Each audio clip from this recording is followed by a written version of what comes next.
We are live and we are alive. We are alive and we are alive. Hello, everyone, and welcome to the Rating Show. It is Monday, the 27th of May, 2024. I'm Terry. Got Pommy with me. Mate, how you doing? Mate, back from the dead. Hey, do you know what I mean? Do you know what I mean? Yeah, fucking Jesus. There was about an hour after that game where me and God had a conversation, and God realised it wasn't my time, so sent me back to see a flag. So yeah, I'm here against all odds. I'm trying to rival Caleb Marchbank for the most injuries in a short period of time. At the moment, I think I've got him.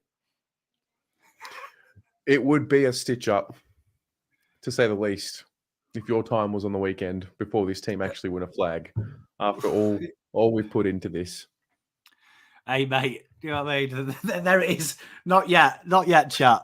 Give it a while. Do you know what I mean? If 2018 didn't do me over, 2024 ain't going to do me. So, yeah, good to be back. Hey, feeling refreshed.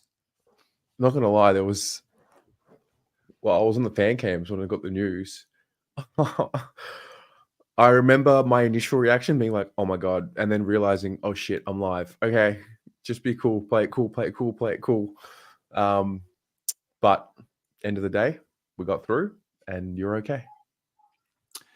Hey, mate, tell you what, I mean, it just shows how tough Melton is, because like I lived in the northeast of England all my life, and I've never hit the ground unconscious. So I finally done that now. So that's good. So yeah, it's going to be good. I can't believe it. Full of oxys at the moment. So I mean, you're going to have to get used to my humour because it's dark at the moment. All right. Well, anything can happen in this show. Hey, we're brought to you guys, just so you know, and a reminder, we're brought to you by Horizon Finance Group. This is the ratings. We look at every single player every week, and we look at how they played. We use an algorithm created by Pommy to match these players against every player in the competition in their role. And yeah, we have a bit of fun with it. It's good. Tonight should be fun. Wins are always good. The Blue Abroad show will start whenever we finish this show, rather than just cutting us off at 7. However long this show takes is however long it takes. So basically, see you at 1 a.m. because we always like talking after a win. We'll see how we go. We could probably do a 24-hour version of this if we were it. so inclined. If we wanted to, we could. How long do you think you could actually talk about a game, genuinely? I mean, it feels like forever because we do content, doesn't it?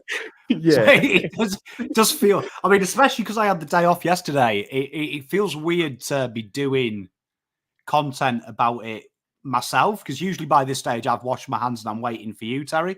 But yeah, I reckon if the club contacted us and said, we want you to do a stream for Carlton Respects, I reckon easily I could fill it for 24 hours. Legit. Yep. Wow. Legit. I reckon I could do it. So if the club want to do 24-hour fun, I reckon I could nail it, mate. Let's make it happen. All right.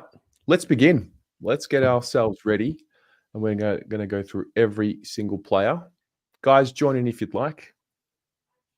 Let's talk about the team as it was named. We'll start with Mr. Jordan Boyd. The Boydster. The Boydster. So a little bit of different role for Boyd this week. Now Mr. Adam Saad is back in. But this is really, I really want to focus the show today on players that stepped in replacements or have been maybe the auxiliary and now getting defined senior roles in the team. And I thought Boyd was, although he wasn't flashy and exceptionally brilliant, and I don't think anyone would have had him in the top 5, he was incredibly solid. And I do want to focus on this point. So this week, Carlton had 75 points from defensive half. It's their most for a long, long time. An area in which we struggle. And seeing the different uses around stoppage, 2 score launches, both from the back half, both counted as defensive half scores for the Blues. he was really impeccable around there. And Voss really changed that a lot, which really threw Anderson, Rowell and Tuck Miller out because of how options Carlton used. So he was a really good, steady across everywhere as well. Look, meters gained, average, intercept marks. Intercept possessions average, ground ball gets. This is a solid Boydie game, and it's a real credit to our development that he's well-rounded now. Well-rounded footballer. The scores from the defensive half, I think a lot of the conversation that I've seen so far is that it was due to the fact that Pitto didn't play. Is there something to be said, and can we attribute some of that to the fact that we have our best kickers in defence? See, Terry, you asked the questions that I came prepared for. I like this. Hey, I'll tell you what, it's not like we're almost synced. We're synerged. Let me find it. Give me two shakes. I'm just seeing the narrative already. Scores from turnover. It's because Pitto wasn't there. And I'm like, hang on a minute. Let's look a little deeper. Hey, okay, let's do that. You know what? This is courtesy of our friend, because you know what? Not only do I do content for you guys, but I'm also dial-upon. So you can come in. So Franco from the Passionate Blues Brothers podcast that Webby's on, that you see quite a bit, he actually requested the stats. So if you look here, these are the scores without TDK. So from a statistical point of view, it's about a goal difference in turnover and defensive half, which honestly, you can't blame him. You can't blame Pitternet. A goal is basically forget about it. If you're blaming one player, that I actually think what happens with Pitternet, the big difference with Mark Pitternet is you actually see, because if you look here, this was the scores before the game, during the game. It shows you how Carlton increased it. I think this is more of a structural thing with personnel, and it seems to be when Vossi plays one less tall. So a lot of the games last year, Marchbank was added to this back line. I actually think Marchbank playing the fourth extra is the big change, not Pitternet. I think you can still play this game style with Mark Pitternet. I think we're looking for answers that probably out there. I feel sorry for Pitternet, because you got to remember 3 weeks ago, everyone was like, oh, I'm glad Pitternet's in the team. And now we win one without him. Everyone's like, fuck Pitternet. I got so many messages. It's like, Terry, do you think that we found a solution to the ruck? I'm like, no, I just think we played against Jared Witts, who is a sole ruckman, and it worked. And, we'll get to Tom de Koning, who was exceptional. I just think it worked. It was awesome. I genuinely think, Terry, and full caveat, I've been one ruckman for a while now. At the start of the year, I wanted TDK to do it all the time. I do prefer one ruck. I really do, because I just think it gives us an extra player to play around there. But I don't think we can give Voss an out for defensive half by saying it's as simple as Pitternet's there. There's teams who score 50, 60 defensive half and play two rucks. So it's more of a Voss issue, I'd say, than a Pitternet issue. All right. Well, that's a 6.5 for Jordan Boyd as we move over to Jacob Weitering. Interesting numbers here. Gee, he was sore. He is sore. Not was. He is a sore boy. He does not have power through his legs to jump through the air like what he does when he's fully fit. He's battling, but he's doing okay. He's getting there. Okay. I know as Carlton fans, we all like slating Lewis Young. It's a side hobby. The last person who played this role was Mr. Lewis Young. So Carlton negated Weitering's obvious lack of mobility and played him there. And you'll see the reflection in Kemp, Cowan, and McGovern. And accidentally, Carlton may have found the missing ingredient for the back half. And this is why I wanted to say to you, it's not Pitternet, it's structure of players. But look at these numbers. 3 intercept marks, all deep. 6 spoils, which is a key ingredient for defensive half. If you want to be a good defensive half transition side, spoils are a necessity. 7 1%ers. This is incredibly important stat for key defenders. and he faced the most one-on-ones on the ground and didn't lose one. Wow. So Jacob Weitering might be a traditional fullback. We usually play him as a floating fullback, a bit like his mate Liam Jones. Might actually be a stay-at-home fullback. Wow. I didn't see it like that. I didn't notice it like this. That's interesting. Yeah, well, generally when we watch Lewis Young, he's got a red dot just in one place. Yeah. And then he'll have these blue dots up the ground when Carlton defend transition.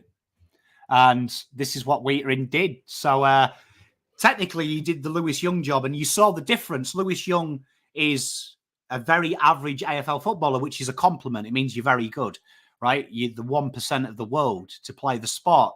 Just shows you this. You're talking elite now.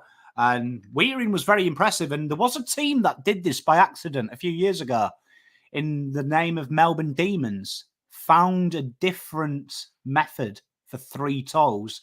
And you know what happened that year, don't you? I do know what happened that year. This is very impressive. He got a 9. So he was arguably one of the best fullbacks of the round. Spot on, yeah. Do you know what I mean? Spot on. And for those asking in the chat, what is a 1%er?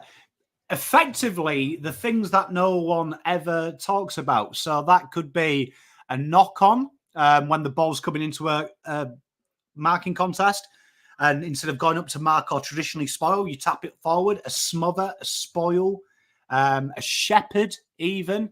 And then there's also what's called hurrying up stats as well, which are, putting on bumping to the ground, things like that. So just shows you these are the incidentals, and Weitering was incredible with that. So shout out to Weitering. Well, when people are saying they're surprised, do they think he was bad? No, I'm just saying I didn't notice his game in the depth that we have gone to here. I just thought it was okay, You know what's very important, though? I always say this: defenders, you should never notice them. Yeah, they're like umpires. If a defender does his job very well, you shouldn't be able to remember anything he did. Should be silent but deadly. But yeah, just a point of reference. You know what I mean? He had 3 one-on-ones that were 1 out transition, 1 every 1. That's incredibly hard to do. True. All right, let's move along. Lachie Cowan. It's the breakout game, wasn't it?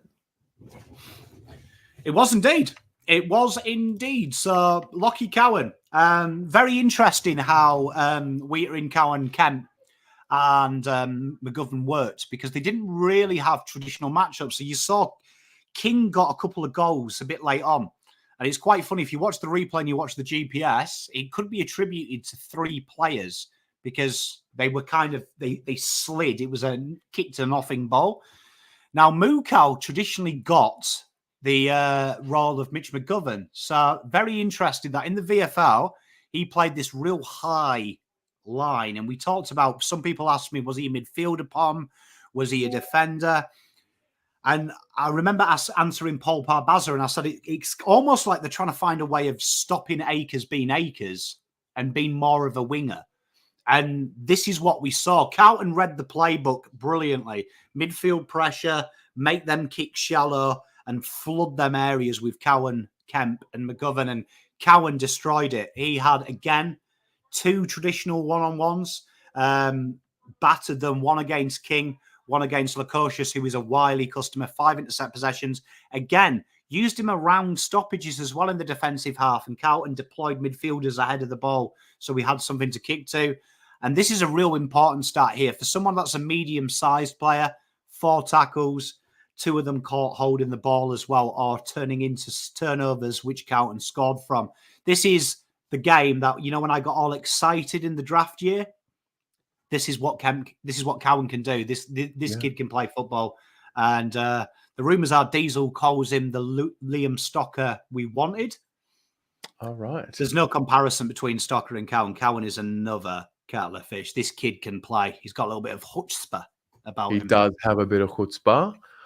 So he scored an 8. That's huge. That's a career high for him. I believe it is.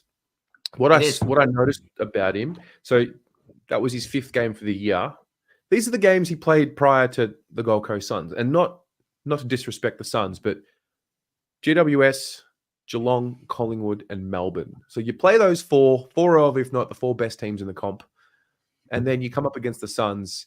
We've got all of our experienced and first choice defenders in the side, and it just looked like he had so much more confidence in himself, so much more empowered, and I think he would have learnt a thing or two in that first month. I think it goes to show how important it is to keep some of these players in the team. We're starting to see in the draft year that Vossi's hard lessons on these boys. If you notice what's on at the start, players who have had to eat shit to get their opportunity. Yeah. Cowan's one of these players that's had to eat shit. He's had to eat the turd sandwich. He's had to be deployed back pocket. We're playing you like Lachie Plowman. You're going to get a hard, medium-sized player or maybe a small person. You're going to have to keep fighting. Now they're getting the reward by Vossi saying, right, you've done the hard bit. Show me what you can do offensively. And you know what? Cowan took the piss because it was quite funny. Dimmer went in with a plan to target the guy we're going to talk about next. He then switched that plan to target this guy, Cowan. Cowan ate them up. So suddenly now there is 4 players in this team that can intercept, and all of them have ranked elite for intercepts so far. That's a danger if you're an opposition team. Absolutely. So that's Lachie Cowan. We'll move over to Kemp. Jeez. He was everywhere, wasn't he? Tell you what. His best game for the club? I would say close to, and Brody Kemp for me, one of my favourite players we've ever drafted. Got kissed on the proverbial by him sliding down. You'd never be glad someone got injured, but it did work our way for him. And Kemp was sensational. They targeted him in the first half, and that was the biggest mistake. And teams are starting to target him, but he's too smart for him. 3 intercept marks, best on ground, the most targeted one-on-one. He was our last line of defense 3 times when we got caught out in transition. Won every one. The only one he lost, ironically, was probably the easiest one where he spilled the mark. And they crumbed the goal. But 5 spoils, again, very important if you're going to be a defensive half transition side. He's marking around the ground, and his ability to overlap Cowan was incredible as well, to try and give Carlton an exit out of D50. This is as close to the most perfect game you want from an intercepting player. Like, if you had to bottle it up, this was Stephen May areas. Yeah, wow. That's Stephen May areas. Yeah, he was so confident. There's something about the back line and the way that they operated. I think just having each other there goes to show. You got a lot more confidence subconsciously in what's happening around you. I thought all of them had a pretty good outing. Well, Vossi said this is his best back 6, and I've got no doubt. And I think Weitering being hurt probably helps, because Weitering got to say McGovern, Kemp, and Cowan that they can cover him. They can cover him, and it probably worked against Weitering. You actually saw one of the Weitering's goals, but I think it was the 3rd quarter. You actually see he peeled off to make it easier on himself. And Kemp and Cowan were actually working the guy he went to go to, and he got caught out, and the goal went in. I think that might have taught Weitering something. He might have said, you know what, these boys now have learned. I don't have to anticipate. I can trust them. So, real good thing. And these boys will have just said to Weitering today, mate, have a couple of weeks full back. We got you, bro. Yeah, just chill. Maybe that's I don't know. Maybe that's what the universe is giving us at the moment. Yeah, it's so weird for Weitering to have 2 corkies in a year that, sort of rule him out of a game, so to speak, and then have to play that way. But is what it is. You know what this game reminded me of? Do you remember when Weitering and when Liam Jones got knocked out? Yeah, against Dogs. Yeah, and he was out for a couple of weeks. He was out for a while, and Weitering had to take over. That was probably the first time we saw Weitering become the Weitering we know today, where he started to command that back line. I feel like these next couple of weeks are Kemp's opportunity to say to Weitering, mate, handover time. Yeah. You take it easy fullback. I'll do the hard shit. You're the last line of defence. I'll be your legs. I'll run and carry. And that's what we saw with Weitering. Maybe Weitering now has that privilege to be Liam Jones, reliable down the back, interceptor. I'll protect the goal square. You boys go and have a bit of fun. And suddenly, flags, baby. Wow. An 8.5 for Brody Kemp. Now we talk about McGovern. I love when he's active like this. I love when he has this, when he's got that thirst for it in the air and he attacks the footy and he attacks the ball in the air with force and he looks to be dangerous. Like when he's engaged and he's got that energy about him, we're very hard to beat. And I thought this was one of those games. Yeah, and you can see here just playing just in front of Weitering, right? Do you know what I mean? Just in front of Weitering. So this is a real interesting little thing here that they really tried to get him to use his legs. His legs quite a bit. And look at the score involvement, 7 for a backman. It's like insane. And what Carlton did incredibly well here, if you remember watching my review and my fan cam last week, said that they had to be bold. The best form of defence in this system is being bold and being aggressive. This guy here encapsulates that methodology. And we've seen a couple of weeks where he's kind of been a bit defensive. This week, he was willing to take the piss against 2 very dangerous people. People forget, Lachie and King, very dangerous. And Carlton tried very dangerous, risky ploy of going one-on-one with them at all times. They didn't double up. They said, right, this is your man. Take him on. And McGovern's ability to see the ball in flight and just leave the player alone is incredible. And look at that, 100% one-on-ones. Again, these were in transition. And look at that, 472 metres gained. If you're getting the ball away with purpose like he is, kicking ass, and the 3 intercept marks joint on ground with Kempe, tell you what, we suddenly developed just by accident in these dark periods. We've got 4 blokes who can take the game on from nowhere. Yeah, true. Yeah. I mean, that is where I think the attention should go as to why we scored so well from the back half. Because look who was in the back half. We would usually have dropped one of these guys if they were all available, right? Like Cowan would be dropped or Cincotta would have been dropped. I mean, we'll get to Cincotta later. He played a little bit up the ground in a different role. Yeah. Mitch McGovern, 8.5. Mate, this backline. Righto. Coming on to my favourite now. All right. Your favourite. That's got to be, We love talking about Newman because he's boring. He's boring. It's the best. It is, isn't it? And after spending 4 or 5 weeks being the key ingredient, straight away, seamlessly, goes straight back to his reliable pressure type self.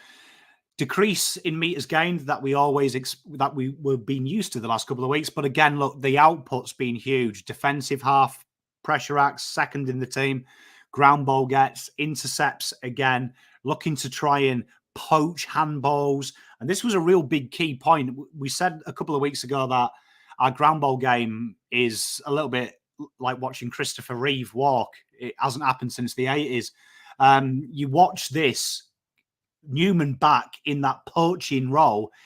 He had 2 intercepts from handballs out the back where we usually concede the goal. He snagged that. So now he's in that real reliable position. And Nick Newman, for me, being the defensive guy, that's what you want to see. That's what you want to see. You want to see him. This is where he excels. He hasn't got the foot speed of Saad, so he hasn't got the smarts and the kicking of someone like Newman. He just does the right things well. And you saw his ball use this week. It was just setting stuff up. It wasn't exceptionally dangerous. There weren't high-risk hits. He was actually the lowest graded player on the field for risk factor with disposals. Right. That's what you want in the back line. You want someone who's just going to be like, right, okay, I'm going to make sure we hit a target because I'm playing with some psychopaths who take dangerous kicks. Really nice to see. And Newman patrolled the shallow entries, which we encouraged. We encouraged the shallow entry. That's how we got the 75. And straight away, Newman, honestly, most reliable player. Most reliable player. By far. By far one of the most reliable players. He got a 7. As we move on to Ollie. You love to see it, don't you? Just a bit of a breakthrough. Cowan had it, and I think Ollie had it too. Yeah, I mean, this is a tough one for me with Ollie because he cops a lot. He does, and his role is so defined. See what we said about Kemp and Cowan there. They've spent a bit of time eating the turd sandwich.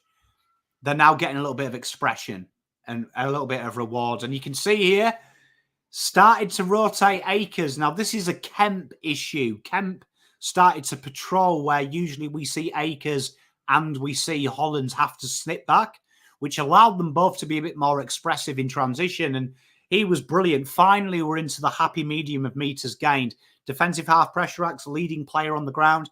14.9 kilometers ran, still incredible numbers. And the score involvement, we're starting to see a bit of offensive football, and they really complement each other. Akers, Hollands, Cowan, Kemp, Newman, Saad, who worked left and right. They're a real nice trio down them lines. Both all can defend, all can attack. I really enjoyed seeing this, and also a cheeky little tackle inside 50 for the Oliver. Did see that.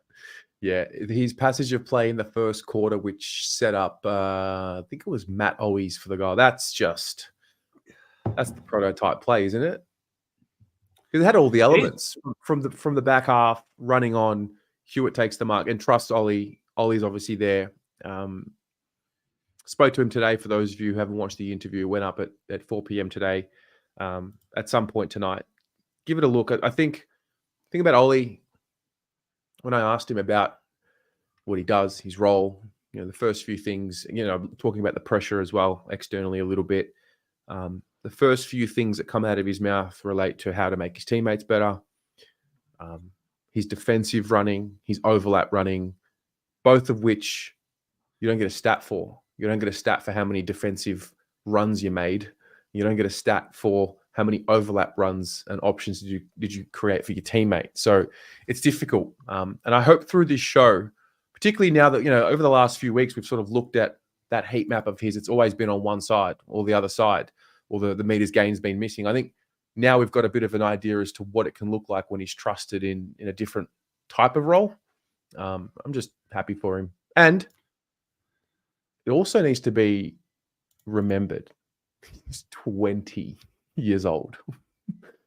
He's only a bubber. He's only a bubber. You got to remember that. He's a bubber in the grand scheme of things. And, Carlton this week put him on Sam Closey, which is very interesting because Sam Closey's been bashing the world, really. He's been one of the success stories from Werribee VFL.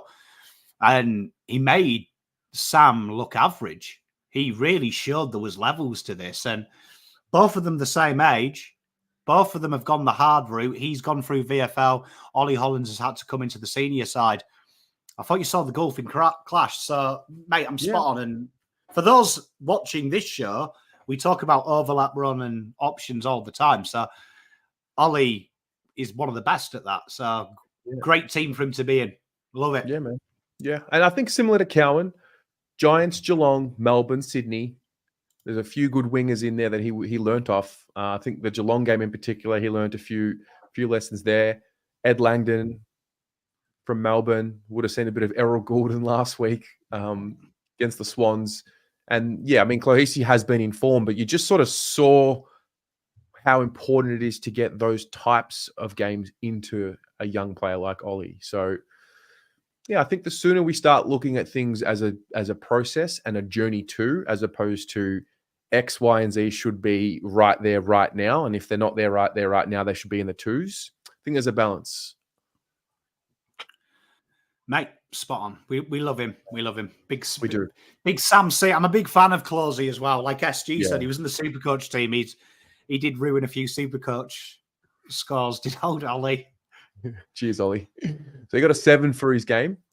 We're going to move on to Patrick Cripps. This is the prototype type of game that we're looking for, isn't it? Big red dot in the middle with a lot of handballs, a lot of clearances.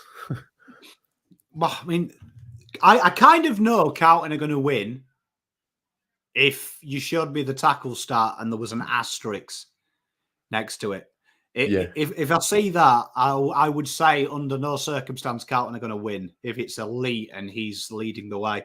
And this was, again, Cripper at his best. Cripper extracting, Cripper working around his team, the teammates making themselves available for him. And this is leadership Cripps in full flight.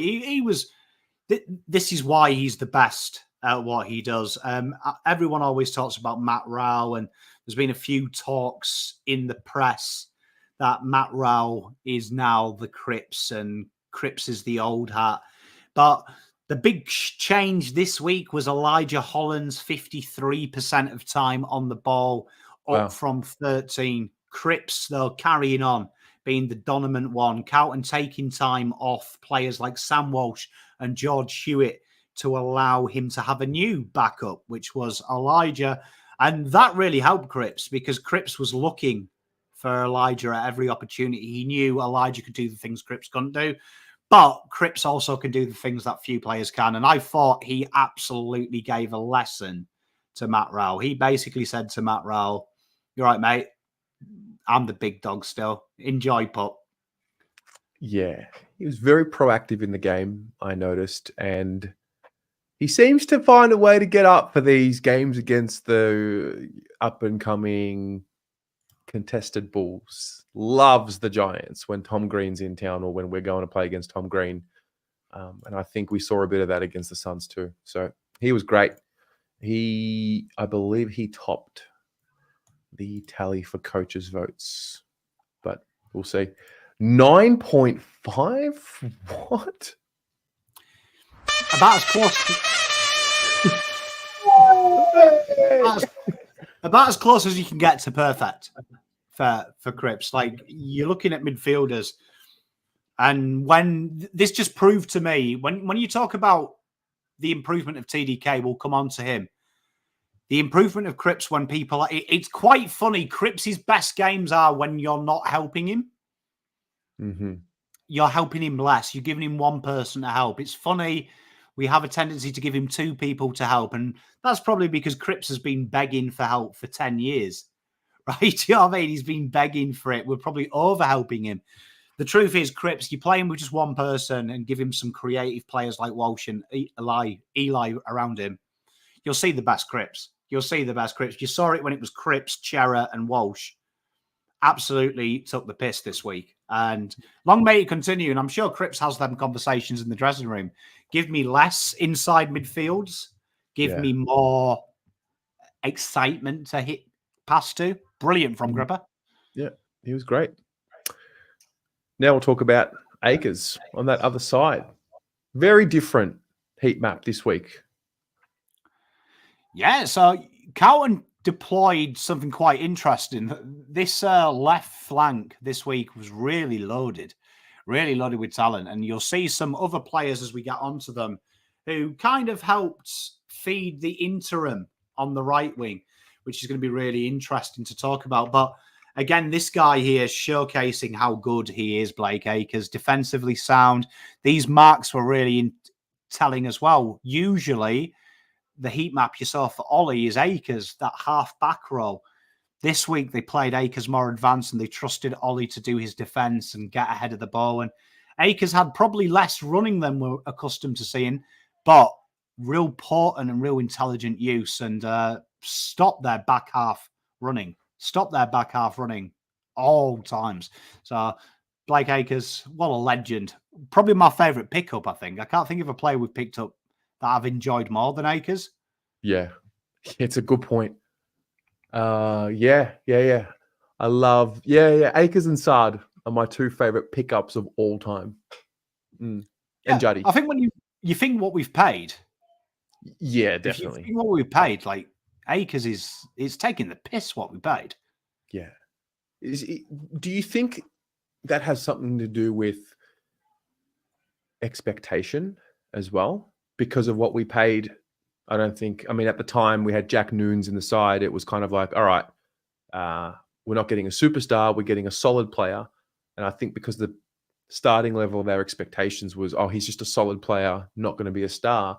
Now, all of a sudden, like, he's one of the best wingers in the comp. I mean, we spoke to the Sun stand on the team show last week, and he said it. Like, opposition fans are saying it to us now.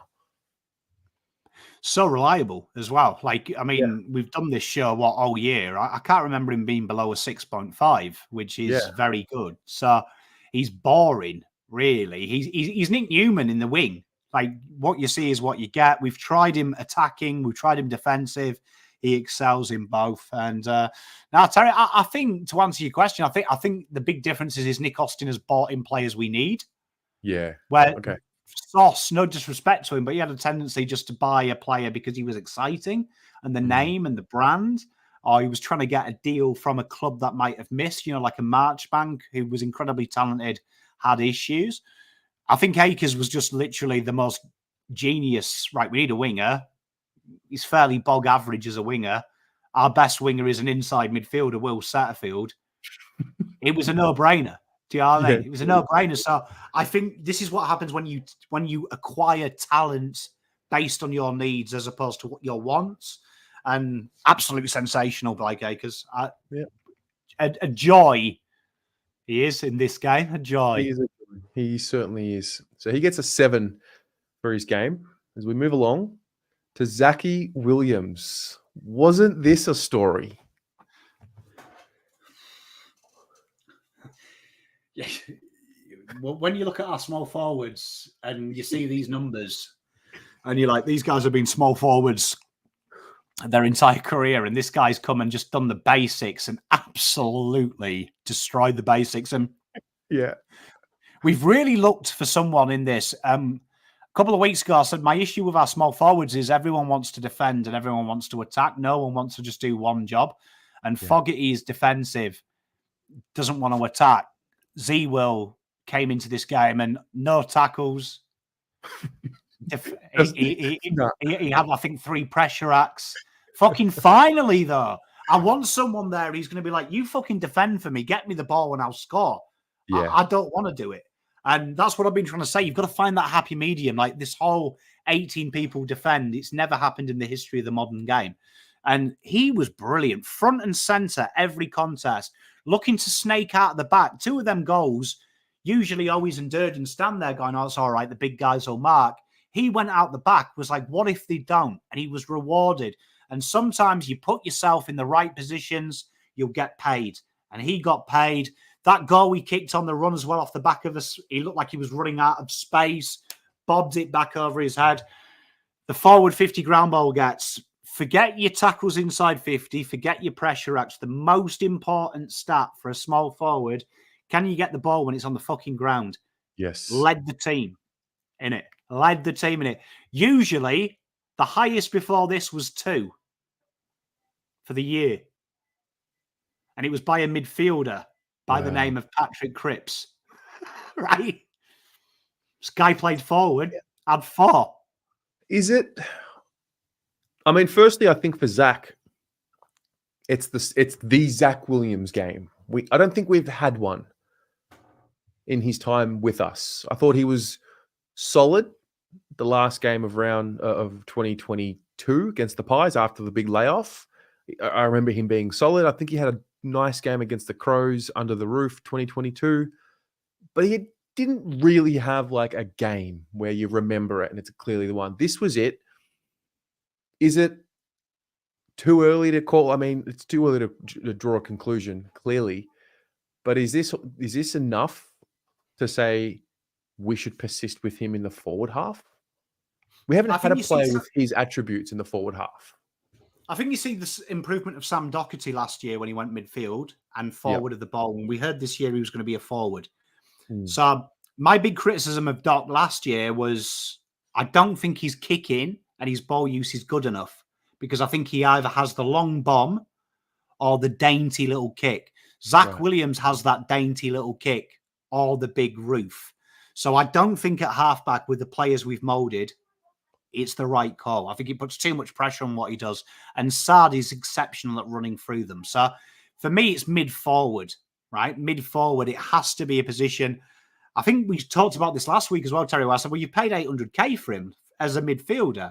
Play him in the fucking midfield while Cherry's away. Did I expect him to be good at a forward? I didn't expect him to be 4 goals good. But I think ahead of the ball, if he turns it over, he's got the midfield to defend for him, right? Yeah. And this was Voss nailing it. The midfield will defend for you.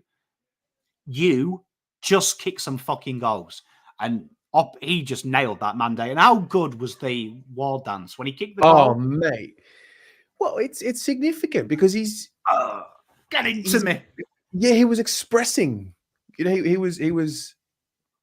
We saw him. We saw the real him.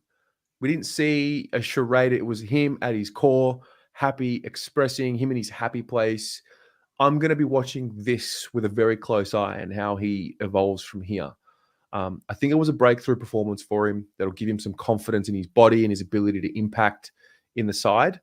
I don't want to get too carried away and say he's definitely a forward, but at the end of the day, his attributes are exactly what we've needed in that forward line when you've got Fogarty, who's just a pressure beast. And I think his work in the back line in his career has forced him to be really good at seeing where the drop of the ball is. So let's see how it plays out. I guess the first question that comes to mind is what happens when Martin's back and Motlop and these types. I don't know.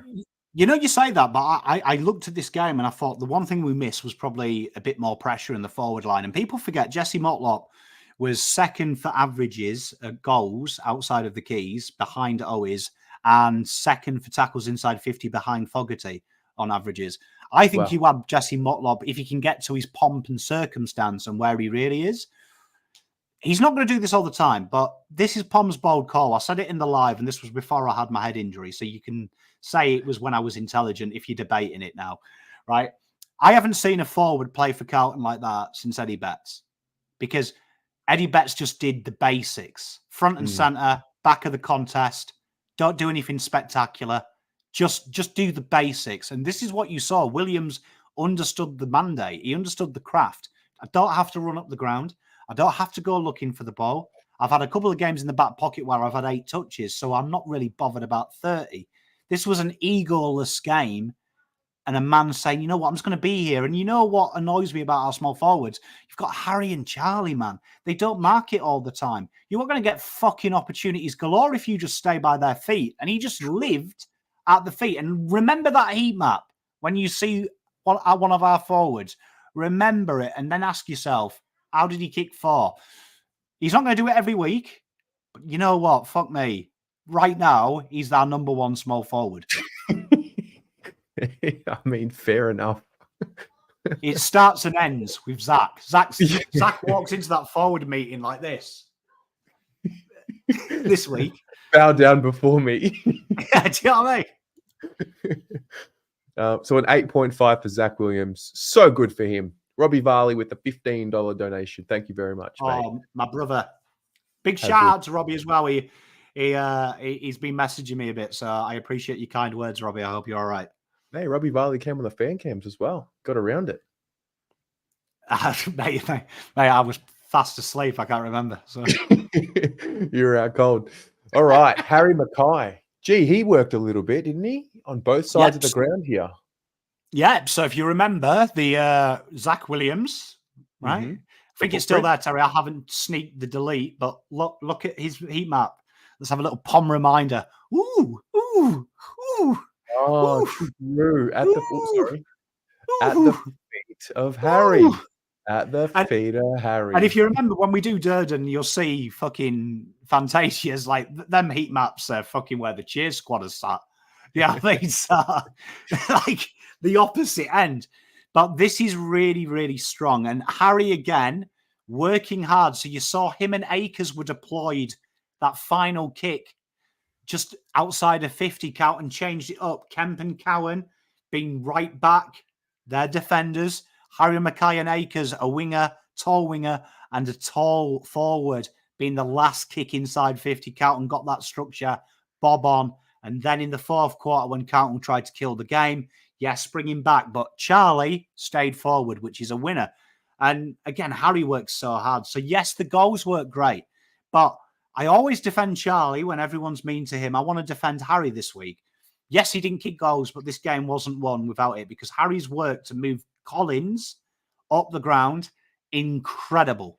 incredible. Collins was a sucker for living 50 away from goal, which allowed Charlie to always be one-on-one with McAndrew, which eventually Charlie unlocked the code. And his marks on the lead impeccable outside that area, making Collins come, which then makes space in behind for Charlie and Zac to benefit. This was an incredibly selfless it was game for a key forward. I'm glad you highlighted it that way. Yeah. So 6.5 for H. Hey, they're learning to work together, Terry. There's no ego. True. You eliminate the ego. That's a really good point. Yeah, I mean, they don't care about numbers anymore. They care about flags. Let's talk about this guy, the Prophet. I love everything he does. Everything he has been so far for us. I'm really happy. I believe it was 13.8 kilometers as well, Kate. You're asking for how far Harry ran. I believe it was 13.8 Ks. I'm not at my computer that has access to CD, but I believe it was 13.8. He was fourth on the list for Carlton. But here we are, Lidge, 14 kilometers ran, playing predominantly this week, the first time he can walk up to his grandparents, who Ollie talks about today, say, Nana, I'm a mid. And he's earned it. He has absolutely earned it. 3 tackles, showcasing his defensive craft. The marks inside 50. Look at that heat map there. He was playing in the forward line, Jack Martin's role. Yep. So imagine Jack Martin if he actually found his own ball. This is what he did. He took his goal well. He could have had more. This will be a game that he'll look back and go, I should have had more. He gave 2 off from precarious circumstances for me. He missed 1 and then he slotted 1 in. This was a real good game. And this game here reminded me a little bit like what we wanted Dow to be. I was watching this game and I remember having the conversation with you, Terry, last week on the phone saying, I wish we could have drafted Dow today in the system we have with the coaches we have, because I think Dow would have been quite the player. Looking at Elijah, he's ready. He's ready. He moves. And I was speaking to my father-in-law this week, and he was saying that pace by foot is overrated when people forget that one of the other key ingredients that slow, talented footballers had is the ability to sidestep, buy yourself time without using raw pace. And Lidge has got that. His ability just to dance around in traffic, pivot, 360 spin, and buy that just second is impeccable. And the combination of him, Walsh, and Cripps, I was watching that thinking, you had Cherrer in here. The classy mix. Well, then you have that dynamic. Then you have that dynamic element that we all talk about with our midfield. Sometimes a midfield can look a little feet in cement type. It can look like they have feet in cement. The Lidge. But you add Lidge in there. Yeah. He has that ability to look like he's about to be pinned and create space with a sidestep or a spin. Yeah. Have you noticed as well, Matt Gondolfa makes a good point as well. Have you noticed that he's both footed as well? Yes. I think he kicks more on his left than his right. Last week for sure. And you know how much time that buys you when you're in the middle. Like there was a few times that Tuck got away because in the fourth quarter, don't know why Voss will have to explain it, but Hewett went to Tuck Miller and then suddenly Tuck Miller looked like fucking all Australian all of a sudden. But there was a few times that what Tuck Miller is really good, and a good mate of mine has worked with Tuck Miller for a while, and he told me Tuck Miller is obsessed with percentages of what a player kicks with their left and right. And the reason it is so he can chase you down that side to take your kick away. And he did it to Elijah, and Elijah just bobbed it on his right. And you could see Tuck hang about, you've kicked 7 times with your left. Where's that come from? And it buys you that time because suddenly then Tuck Miller had to defend him. He couldn't guess. And I'm a big fan of it. And you know what? Tell you what, I can't wait to see Lidge Cherrer together. I can't wait because both of them have got that sexy appeal, haven't they? They are, honestly, if I was a kid again, these two would be on my wall, Cherrer and him. They're the kind of footballers that turn me on. Yeah, like I said, he's gone with the sort of the fade look. I'm telling you, when he shaves that head, that's his next his next cut whenever that comes. I liked Ollie's interview you did with him where he says that Lidge is saying Ollie doesn't pass to him as much. Yeah. I can confirm as well. I started to do some stats from it, and based on the last 4 times they played, Lidge is kicking ass on that start. So unless Ollie's got a couple of games up his sleeve where he's done it a lot, I can't remember it. Lidge may have a claim. We're going to have to look out for that. I think Lige has a point. I think he has a point. Ollie, pass back to your brother, bro. Pass back to him. All right. Next up is Lachie Fogarty. Mate. So good to have him back. Yeah, I wanted to highlight a stat here, which is the goal assist, because I think sometimes when we're talking about these players, and I've really enjoyed Voss this week coming out and validating this show. I'm sure that was his aim. It wasn't validating his players. But role players are so important. And this show here, I like to pride ourselves on. We praise the role players. The stars look after themselves. But not many people talk about, although he doesn't kick goals, right? He provides a fucking lot of goals. 2 goal assists, leading player in the team. And both of them were probably opportunities that he could have kicked himself. So I don't mind him not kicking goals. Do you know what I mean? I don't mind him not kicking goals if he's giving them off. Tackles inside 50. Again, he's there. And look, the forward 50 ground ball gets. You're looking at a guy here that if you could add Zac, I think this is what Voss, in an ideal world, watching how Voss uses Durden, Fantasia, and Motlop to a lesser extent. I think in an ideal world, Voss would like him combined with Zewell. Yeah. Now, I can make it easy for Voss. They don't exist in the draft. They don't.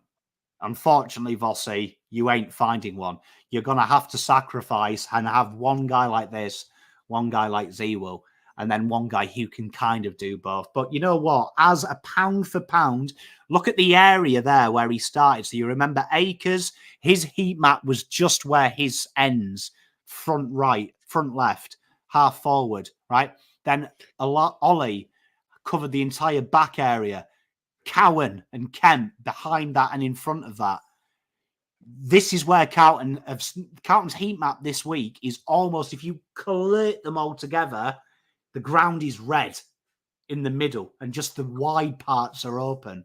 Carlton really condensed this well, and Fog, key ingredient. I like that dynamic hypnotic. The velvet Fog he is. He just blankets what he does. He does. Yeah, he does. 6 for Fogarty. You mentioned goal assists. It reminded me of a principle that was held in really high regard by Phil Jackson, coach of the Chicago Bulls and the Lakers. In his book, it's called 11 Rings. And there was something that he loved to really push into his players. It was the assist to the assist. So you didn't get a stat to it. I'd like to think Fogarty has that a lot. He gets the handball out to someone who sets up the goal. I don't know if they count that as a stat, but I'd don't. Like to... It's a score involvement. It's right. Part of the score involvement. It's funny because Roundball has a stat, an assist, goal assist. Assist, and goal assist. It's one of the 2 passes before the final pass for a goal. And it's funny you say that. A lot of people talk a lot about that's the most important stat. Like, forget the goals, forget the goal assist. It's the guy who starts the attacking possession. Well, he creates the initial space, right? Yeah. And they always call it the transition stat in soccer. It's when you're defending and suddenly that becomes an attacking phase of play. And that's the most important stat. The guy who goes, right, we're defending, bang, now we're attacking, gets you going. Ice hockey, spot on as well. Ice hockey really prioritizes it as well. Yes. Yeah. So for me, I'm with you, Terry. I would say you watch a lot of the times Carlton wrestle the ball back in forward 50. How many times do you see it out of the marking thing, handball over his head to a guy in space who then kicks it 50 meters to his left, open goal, bang. It's always Fogarty and selfless guy. And yeah, that's why I like this show, because we give a little bit. I don't think if we did it the old way, Fogarty would get love. No. Ollie would get love. And it's nice that we're really praising the guys who are who literally probably win us games without getting any stats for it. Give me job doers over stars, you know. Look at him as well, Fogarty.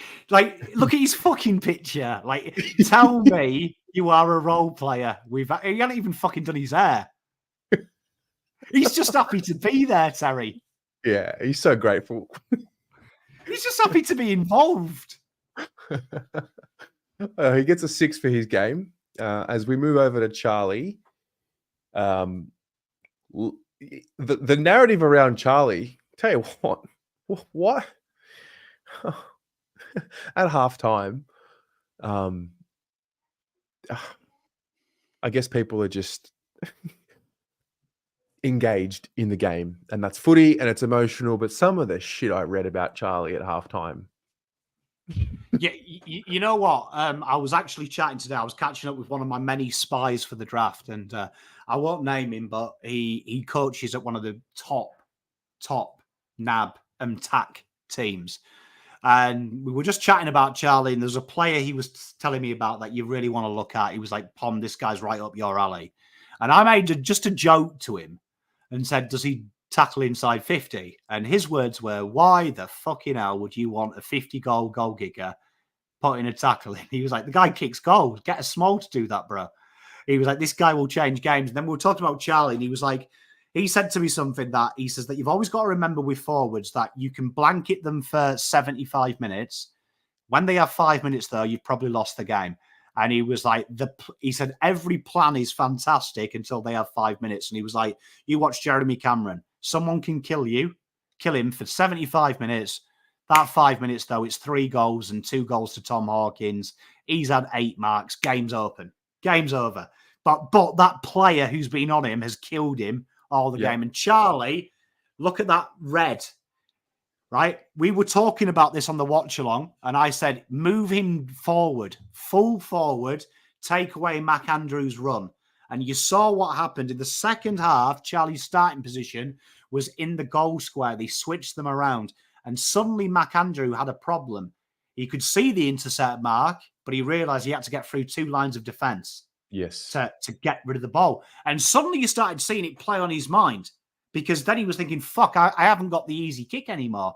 And Charlie moved him out to deep waters. And I always remember a quote by Khabib. Remember who knocked out Conor McGregor? And he said that some fighters knock you out, some people choke you out. I take you into deep waters so you can ask questions about yourself. Yes. That's what Charlie did. Charlie took him deep water, and Mac Andrew got found out. Mac Andrew found, you know what? He's pretty fucking good, isn't he? And look, 12 score involvements, leading on the ground marks inside 50. And look at this. Yes, he might not tackle as much as Harry. Find me a key forward who has small forward 50 ground ball gets. It's probably still the second best small forward in the team behind Zac Williams now. The thing is, unfortunately, the energy that was directed towards him at halftime wasn't then flipped around at the end of the game. And I don't really understand why. Like, I don't get it. It's almost like people enjoy being angry. I don't understand. It's all right, Charlie, don't worry. Always be my boy, mate. I think this needs to be highlighted a bit more. Petra's nailed it. I think it needs to be highlighted a bit more.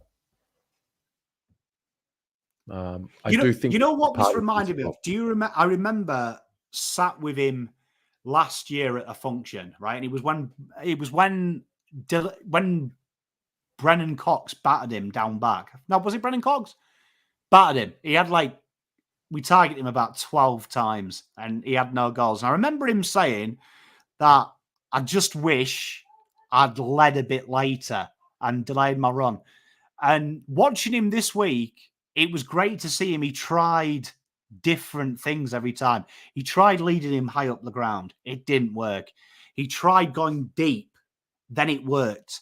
And you know what? One of the worst stats I can give you about Charlie, 62% of his inside 50s become scores for the Blue Cent.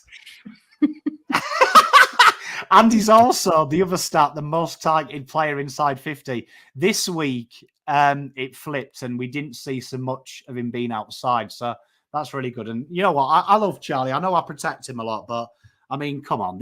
This guy, Yeah. I'm telling you now, there's probably about a handful of players in the league that every club would sell any player on their list to have him. Yes. Charlie's one of them. Yeah. No, he's coming along nicely. I do want to give a shout out to Mac Andrew. I know He's that. good, isn't he? Oh, bro, I had like A1 positioning. I was in a really good spot on the ground on Saturday, and I love Mac Andrew, and I have since I first saw him play. Mate, we need to enjoy life now before Mac Andrew figures it out for 4 quarters, because we're in trouble. Yeah, it had shades of Alia's game against Port in the first quarter, didn't it? Where it was just like everything fucking went to him. And I was like, I've seen this before. Yep. I've seen this movie. It's not a very good one. But you know what? Fair play to Mac Andrew. I mean, you know what I like about Mac Andrew is when Charlie kicked his first, it zoomed in on him and he looked up at the skies and screamed F-U-C-K. Uh-huh. And I love that because I was like, this fucking matters. He's won the battle for 2 quarters. He's pissed he's lost once. And, you know, it was great to see them two go. And it was nice to see him at the end, Charlie and McAndrew, they embraced. You could see they both enjoyed it. Because I think even though Charlie kicked 4, I think if you were boxing rules, I think that was 6 rounds each. Yeah, I think that was a tie. Yeah, no doubt. So that's an 8 for Charlie. And we move on. Actually, we might take a breather, a quick breather, a 30-second breather. We're going to hear from Nick from Horizon Finance. Hold on. I'm Nick Horsburgh. I'm the director of Horizon Finance Group. I've been in the automotive industry about 20 years now and brokering for the last 7 years. I started Horizon Finance Group about 3 years ago. I've got a passion for really helping people. So if they've got a bad credit rating and have been previously knocked back, what I really enjoy about the role is being able to give them guidance, put them in a position where they've got better financial practices and get them their target of getting a loan for them. That's really rewarding for me.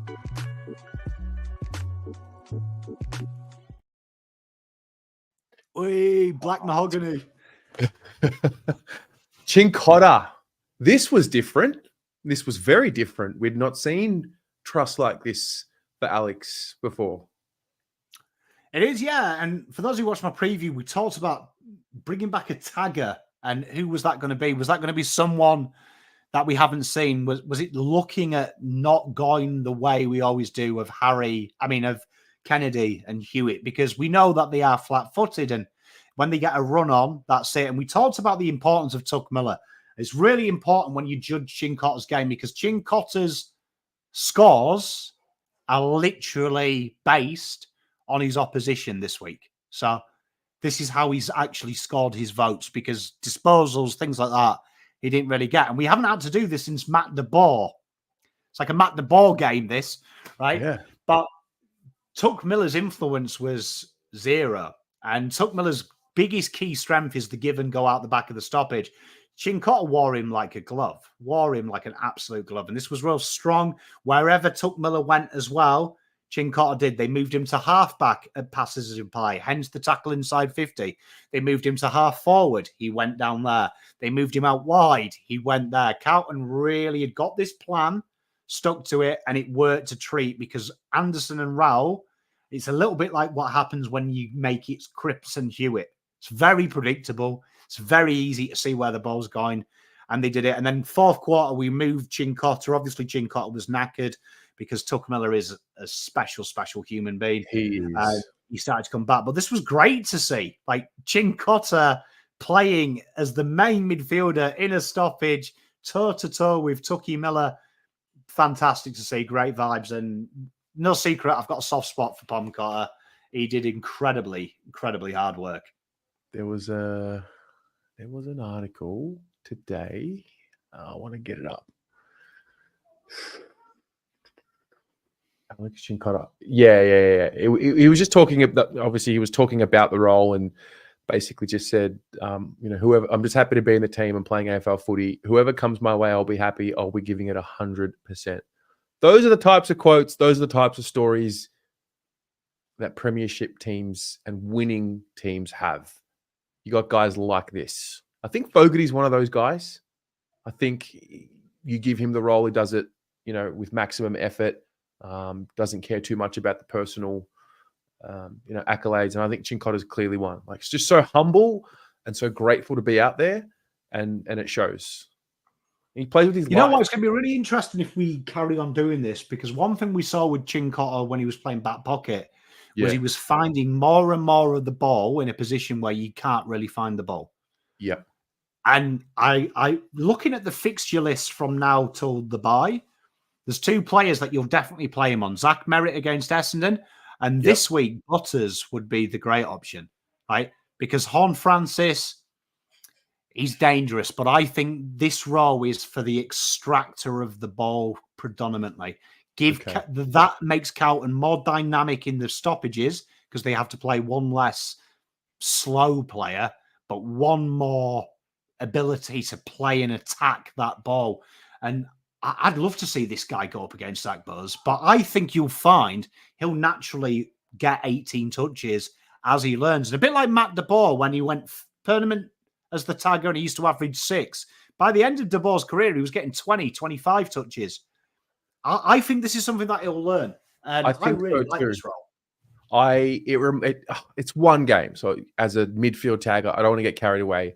But there were a couple of names that were thrown up this week, or one in particular that was thrown up, Anthony Franchina. Didn't mind it.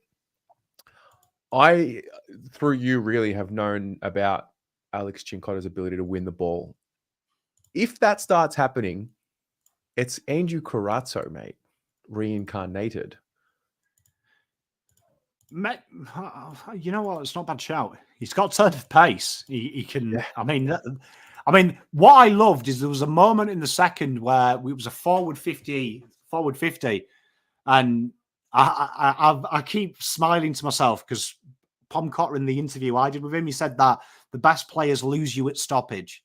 They try and blindside you at stoppage, and that's how they lose you. And Chad Warner did this, I think, every fucking time he went to a stoppage against Sydney, against every Carlton player. And you could see how smart he was. He loses him, but the turn of pace that Tuck Miller had about 20 metres on him.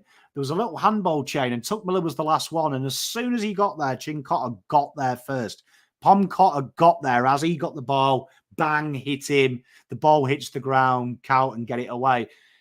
He's truthful when he said in that interview, he just wants to make people earn it.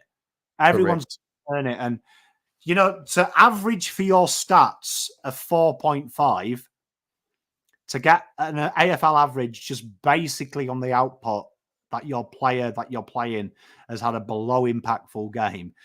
Incredible effort. And I see a little bit of Jed Lamb in him. You know, I know you said Carazzo. Maybe I'm doing him a disservice. I see him in a Jed Lamb where I reckon if you told Port Adelaide fans next week we'll play him on Butters, they'd be like, and that's what people did when Jed Lamb used to tag them. They used to laugh. They don't laugh at the end of the game. True. If you come out of a game and you say, I beat my opponent and my opponent was Alex Cincotta, you are sore, you're bruised and you're battered. Because he you know how fair he is as well. Like every one of them bumps, every one of them tackles, fair as well. Not malice. And I always think that goes to show just how good you are at what you do. He plays with an anger that's controlled. Yes. And that's important. I am not seeing slide 31, so I'll get you to just click that in for me. And that's going to be Tom de Koning, but a 6 for Alex Cincotta in not a new role. He's played a lockdown role before, but in a midfield lockdown role, which we love. And now we are going to move on to Tom de Koning, who had, he had his best game for the club, right? Is that his best game for the club? I think from where he was, yes. I think if you counted that as from what we've seen the last 2 weeks, yes. And look, straight into hit-outs 1 percentage, into advantage, into good territory. The score launches right now. This is what I wanted to talk about with him and Pitternet, right? So clearances, 10. Now, we always praise Pitternet for clearances. One of my issues with Pitternet's clearances, a lot of them are them like, big fucking roofs in the air. And they come back, and this is what I said to you at the start of the year, top 4 in the first 4 games. Don't worry about stoppage and clearance, right? Don't worry about it. No one cares. The issue with that is they come back with interest, and Carlton was scoring from stoppage, turnover, left, right, and centre. TDK is a much more proficient user of the ball, and some of them handballs inside are really good. His job was made easier this week because players like Cincotta, Ollie Hollands, they actually did one on their opposite man. But for me, just let him be a solo ruck. And this is no knock on Pitternet. I love Pitternet. I just think TDK has a bit of Tim English in me, where when Western Bulldogs finally made him and allowed him to be the solo, he embraced it. I just think TDK has got something here. We can play the extra because in reality, if we played Pitternet, Cincotta wouldn't have played. Do you know what I mean? They would have dropped a player that could do that. And then can you imagine Tuck Miller on Hewett and Kennedy? We saw it in spurts in the 4th, and Tuck Miller ran riot. So it's horses for courses. But for me, I think if you're playing one ruckman, TDK owns pole position. Yeah. For me at the moment. I think in particular when you're coming up against Jared Witts, who's a sole ruckman. I mean, they had Mac Andrew at stages in the ruck there. I don't know if they had anybody else. Just still don't know why they didn't play Sam Day, but that's a Suns problem, not us. But yeah, and I think also the team kind of look they're okay, and they trust Koning with the ball in hand. They give him the ball when he's making an overlap run, which I find interesting for a ruckman. Mate, spot on. And that's the key, isn't it? To, like Mr. Ollie Hollands told you, overlap run. And that's how you hide Carlton's speed. Yes. Because when the overlap run, like I'm not saying speed isn't important, but the ball moves faster than a man. Do you know what I mean? I can handball you can handball a ball in a row faster than Usain Bolt can run 100 meters, right? That's fact. You can't argue with that. So when you've got that overlap run, you've got it. But also notice what he does in them stoppages, Terry, right? He doesn't get it on his foot and soccer it 9 foot in the air. He looks to play the ball. And you know the other understated role of TDK is he pulls ruckman out of the contest. So you saw it a few times where last week Pitternet got into this like wrestling match with Grundy, and it kind of like just became chaotic. TDK can keep them away from the fall of the ball as well because he's so quick. You could see Witts was like, if you take off, do you know what I mean? It's like a 16-year-old Robin Nana. She ain't catching him. Yeah. So it was a smart play. So I really like TDK, bro. Like I know everyone's saying, "Oh, Pitternet, don't be harsh on him." I'm not. I just think I want to win football games and I want to play the players in their best role. And I do think, like Alex Cincotta's been trusted with a role, like Cowan was trusted with a new role, like Kemp, I feel like TDK deserves these next 2 weeks as the solo ruck to really showcase his wares. Because who's he got? I mean, who's the ruckman for Port? Is it going to be? Because they always have out ruckman, don't they? They had Ladhams that time. Oh, be careful. Who got this time? Who got this time? Who's the melt? Who's the melt he's up against this time? Actually, they've got an injury crisis in the ruck, haven't they? Because it was Jordan Sweet. They've got young Vicentini. I think Sweet might be back this week. I'm not sure. Come on.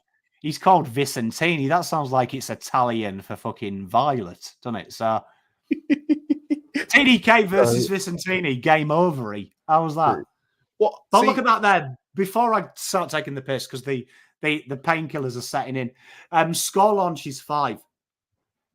Like this guy generating exactly what we praised Pitternet for. So, and I agree with Lebowski. Don't write Pitternet off, but I would say TDK holds the key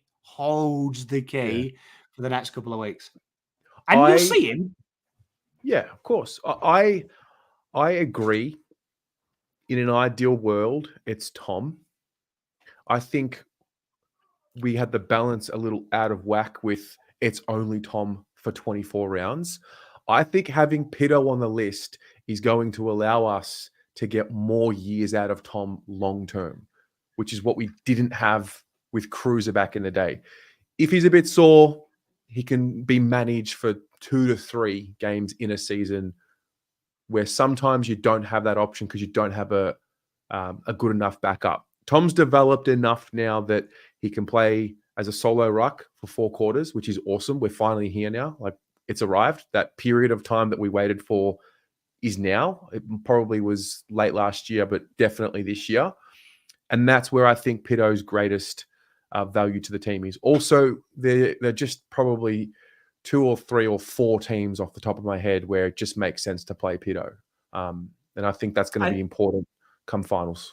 And some of them teams as well, you can probably play the extra slow-paced midfield. So, I mean, Fremantle aren't lightning in the midfield. I mean, Caleb Sarong has got the backbone of the French during the war. So you can play, you can play the extra. Do you know what I mean? You can play the extra there. You're spot on, Terry. There is certain teams. And the best point you make, Terry, there is look at Cruiser. Cruiser was by far probably the most talented ruckman we've seen of his generation. The problem was he had to play 40 games every fucking 2 years because his backup was Sam Rowe or Dave from the Dog and Duck. And what happened? We eventually wound him into the ground to the point where he had to retire. And he's still old enough to play. People forget that. There's ruckman older than Cruiser. Yeah. Do you know what I mean? And it's weird because you got a training. Cruiser looks like he could play tomorrow as well. Yeah. He looks fit. So we don't want that to happen to CK. But I agree. We should be looking, for me, the best ruck model I've seen was the Doggies when Tim English was killing it. And that's when they had, who was the ruckman that they just... Yeah, Steph Martin. Yep. Right. And once they let go of Stephen Martin, that's when you started to see... But yeah, do you know what I mean? But having 10 games... So, yeah, but having 10 games. So if he feels a bit sore, it's all right, TDK. What we'll do is we'll rest you forward for half the game this week. Pitternet comes in. So we can still manage you through the game. But I just feel all fit and firing. I think this is close to our best team. Honestly, on paper and attribute-wise, that's why I was so excited. And it was very similar to the team I picked in selection because I just feel everyone complements everyone. I can only name maybe 2 players I'd bring in, and that's Chera and maybe Motlop. But if Chera was fit now, I might just drop Mr. Fantasia and play Chera there because Chera's playing more midfield at the moment. But I just think that team's it. That team's it, Terry. This is it. This is it. Fair enough. So an 8.5 for Tom. It was a great game. Then we got Walshy. 8 score involvements, 4 tackles, 7 inside 50s, 517 meters gained. What did you think about his game? I'll share what I noticed about him after. It's a weird one, this, because we managed to free him up a lot. Like, you watch this game and fucking hell, finally we freed him up. The thing that I look at with Sammy W is I've never seen a player that I can remember under contest kick so well and handball so well. But then you put him out in space, it's almost like he's got too much time and he overcomplicates it. There was that kick where Curnow was finally free of McAndrew and he went the wrong option. But you could see that Carlton have probably stifled Walsh a bit over the last 6 weeks, playing him in such a monotonous midfield that he finally had the shackles released. I really did enjoy, though, what he brings. And this kind of excited me because he wasn't purely on the ball, extracting the ball. We got him out in freedom. And look where his heat map is. Cincotta was a little bit in front of him. So, like, when Cincotta plays down the back, Newman benefits because he don't have to defend. Walsh didn't really have to defend this week. And you can see here the numbers are quite down defensively, especially from his pressure acts and stuff. We usually see him doing the hard yakka as well.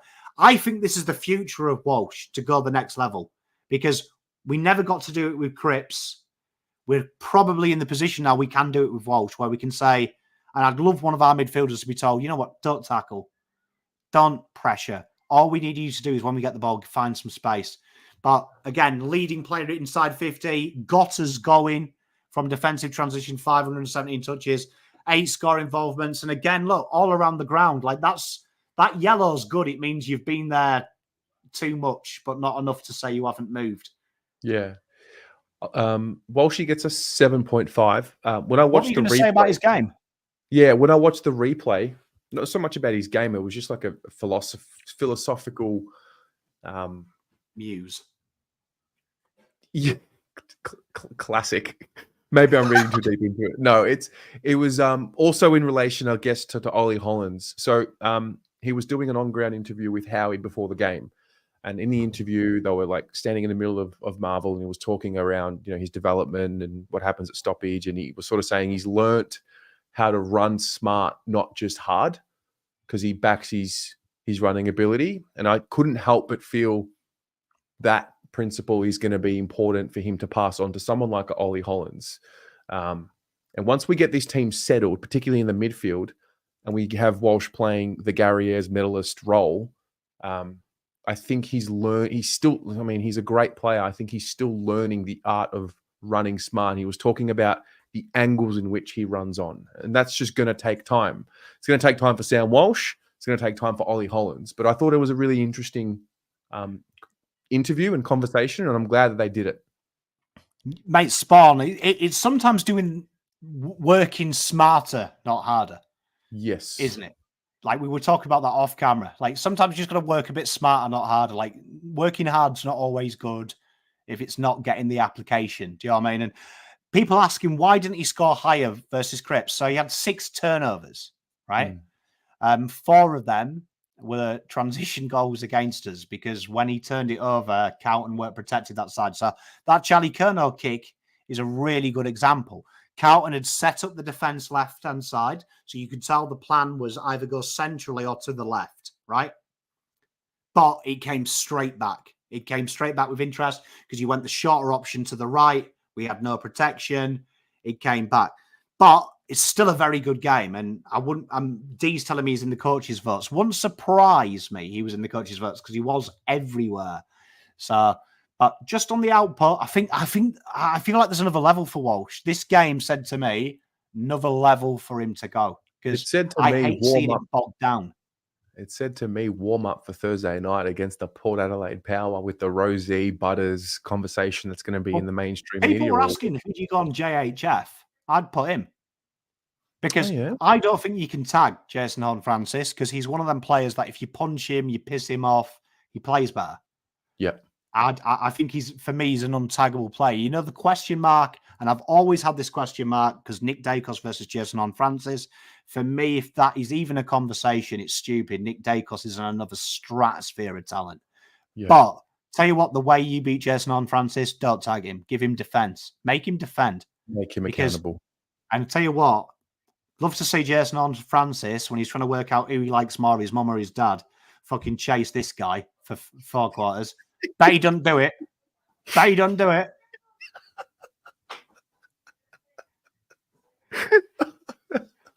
Very good. His mum or his dad. I should do the team prep up. Oh, that's so good. That is so good.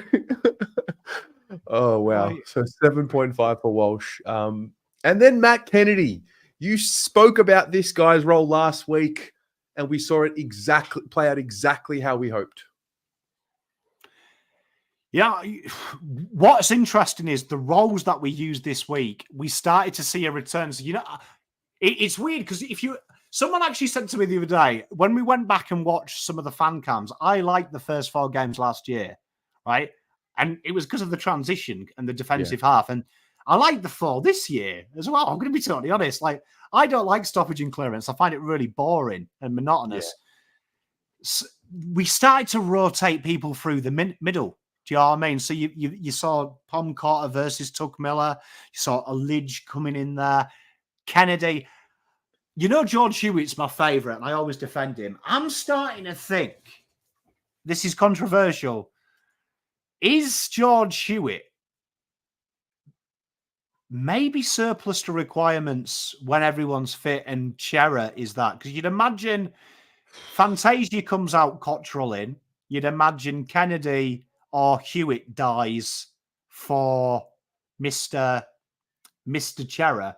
I think Bam Bam's ability to play forward pocket, half forward, and on the ball, suddenly you've got an extra rotation. And I haven't minded him. Like when I watched the Chad Warner matchup, I don't think he lost that battle. That's back to what I said last week.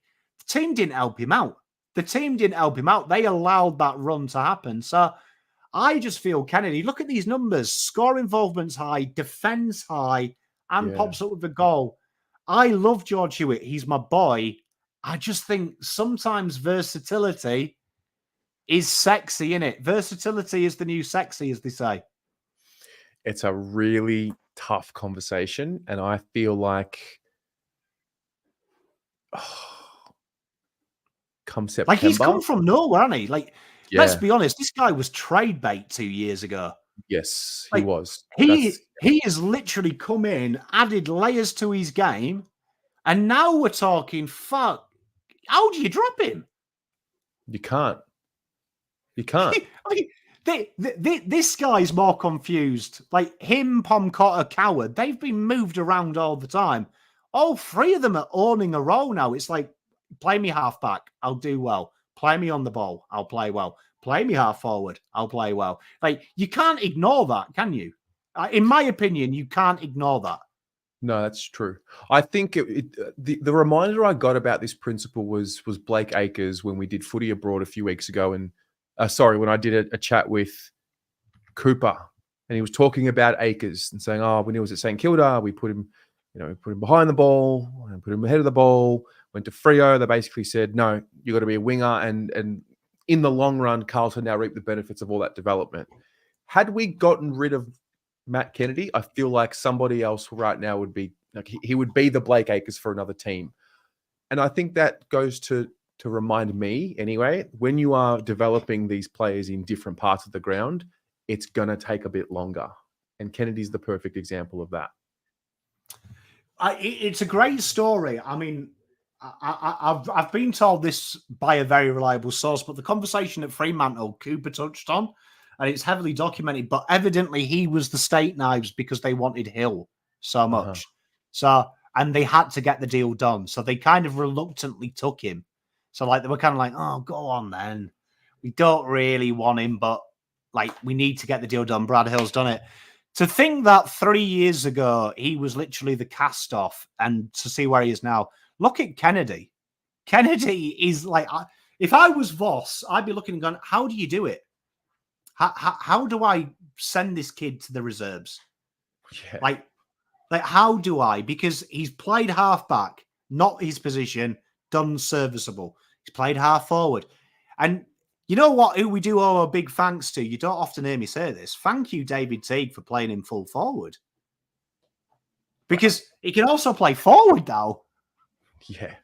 They are. If you're in the chat, Debbie, I've said one nice thing about David Teague for the year. So I want no abuse. It's on record. All right. There's a 7 next to Matt Kennedy's name. As we move on to Adam Saad. This is the bench now, I believe.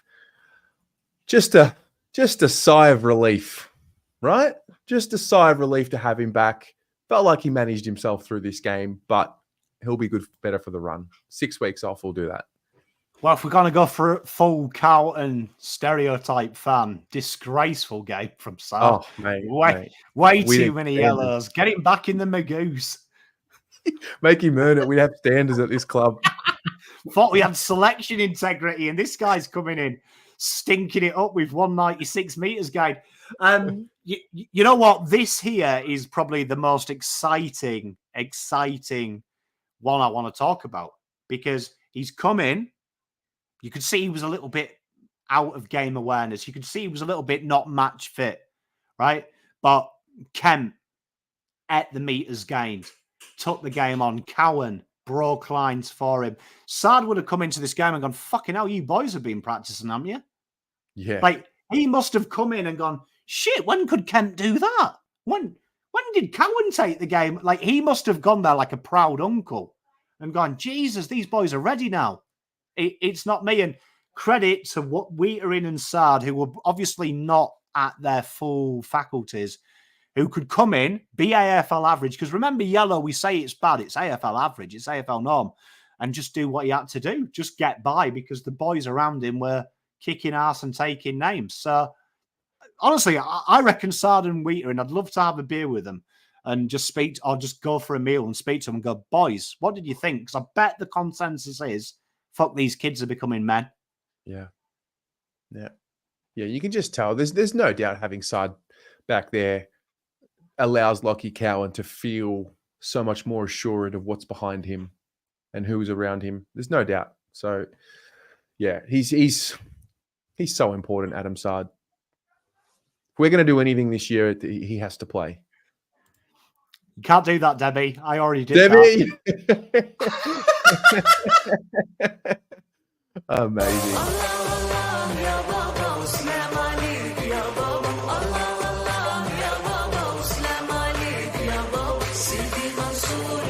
Saad is the best. It's good to have him back. Right. This is it. Anyway, let's move on. This is it. I've been waiting to play that. We need song. like the Lebanese trumpet. We need a lot. We need. Yeah. Well, we have the drums.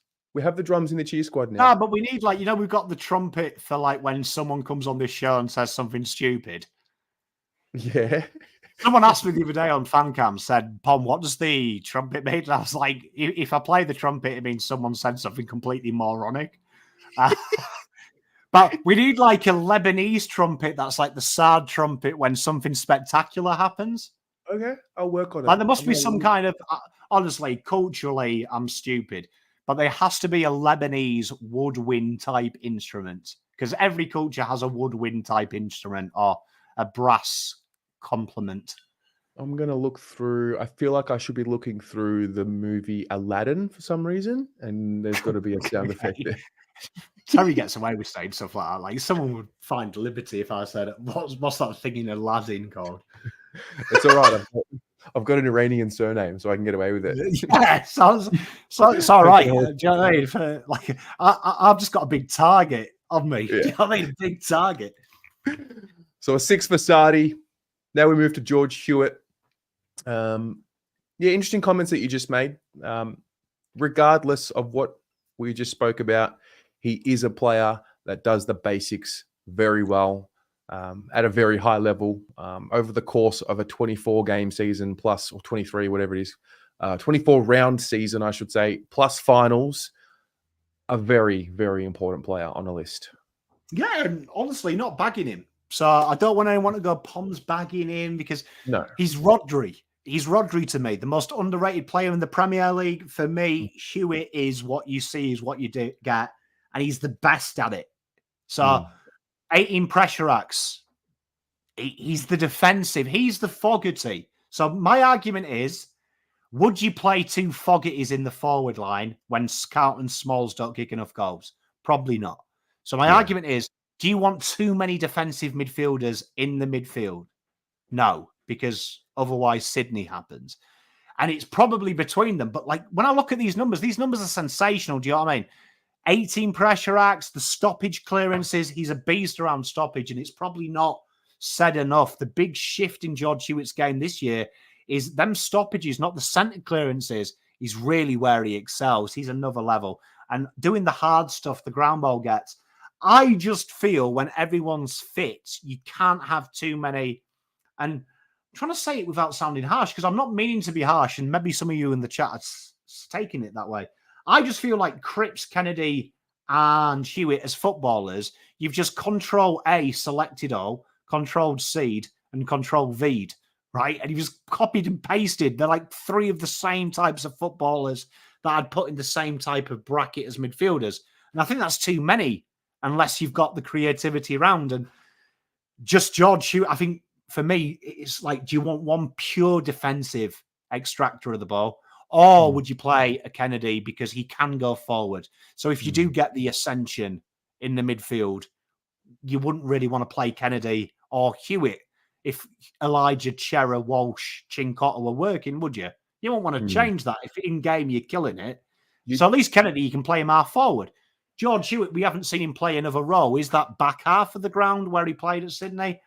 I'd like to see another role, but all due respect to George, he's getting old to learn a new trade. We'll see how that I one love plays him, out. He's like one of my favourites. Of course. He gets a 6, George. Let's see how that one plays out over the next couple of months as we get close to the end of the year. Matt Owies, he got subbed, didn't he? Yeah, he did. Was he wasn't injured, was he? Well, very interesting this. The club were quick because Champ Starter tells you the reason, and it was straight away tactical, which is probably the first time I've ever seen it, because usually it's like it just usually comes up with Russell in brackets. Pom. Great man. Broken ankle. Called Andrew Russell.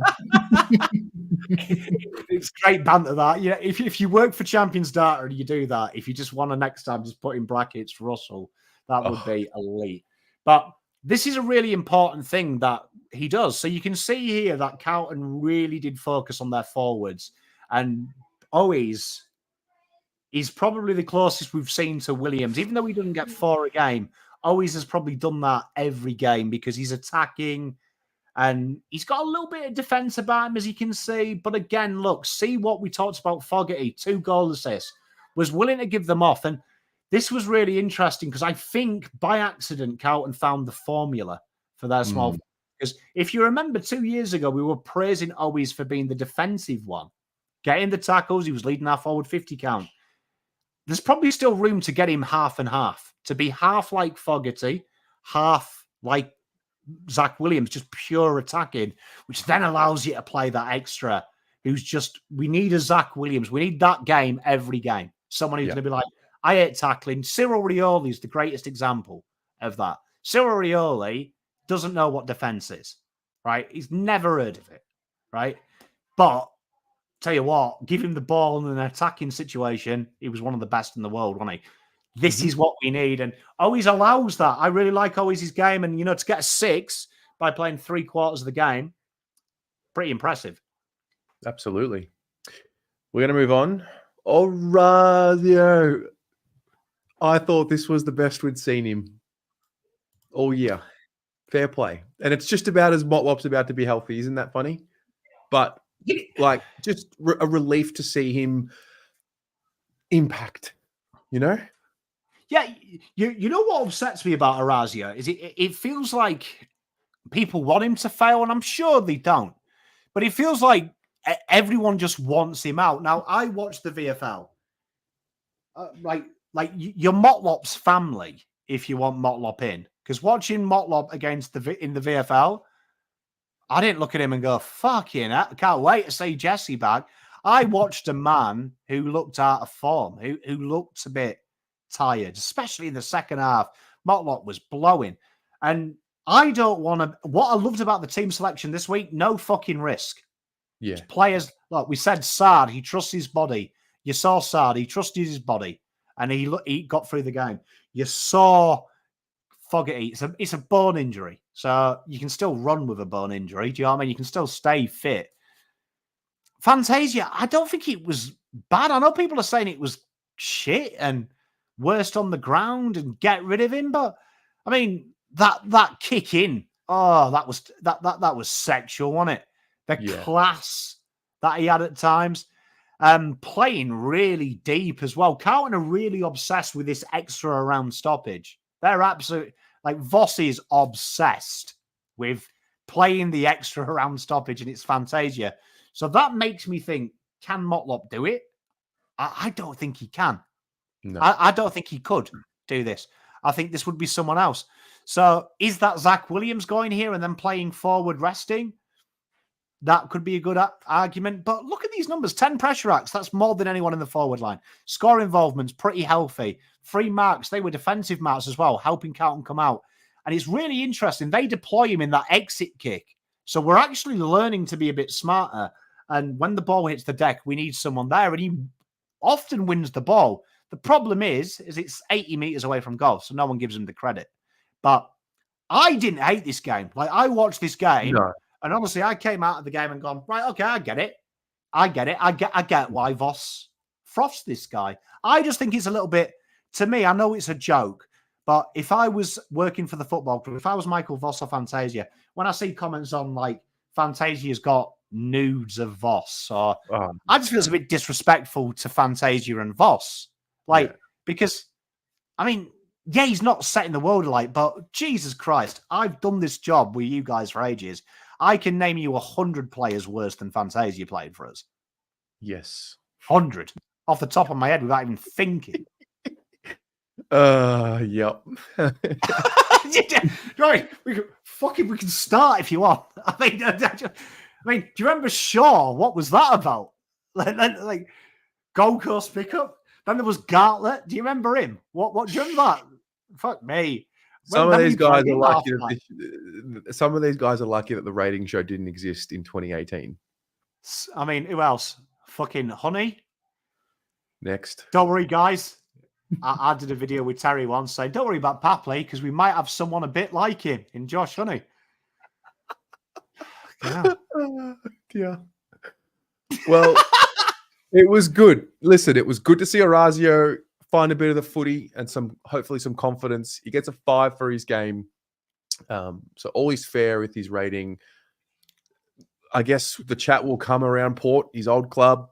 One of his old clubs. Do you keep him in? Do you not? Do you let Jesse just, have a couple of games in the twos and get him back for, post-buy? I think with Jesse, you want to make sure that when he comes in, he's A, in form, and B, in, his body, within his body and everything. He's not getting dropped. He's not having to be managed afterwards. You want him to make sure he comes in and stays in. Yeah, I mean, for me, if Jesse comes in, this is like Lebowski makes a good point. It was okay, right? It was okay. 5. It was less than okay, for a 4-quarter game. Rose really defined, though, what he does. But then I watched Motlop's game, right? I watched Motlop's game closely. Now, he was playing a backline there that, for a want of a better word to Gold Coast, right? Their backline is like a who's who of I failed in the AFL. They've got Rory Atkins, right?